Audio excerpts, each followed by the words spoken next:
na muling mabawi. Ating kalayaan kay tagal na nating bitin, di napapayagang mabawi muli. Magkakapit-pisig, libu-libong tao, kay sarap pala maging Pilipino.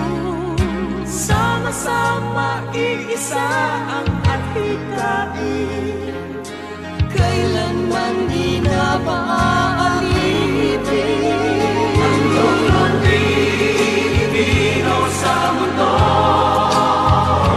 mapayapa para ang pagbabago. Katotohanan, kalayaan, katarungan ay kayang makamit na walang lahat.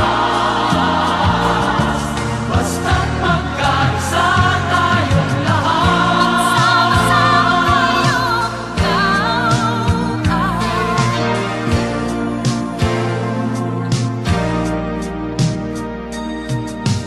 Basta nang nagaganap sa aming bayan, magkasama ng mahirap at mayaman. Kapit-bisig, madre, pari at sundalo, naging langit itong bahagi ng mundo. Huwag muling payagang umira lang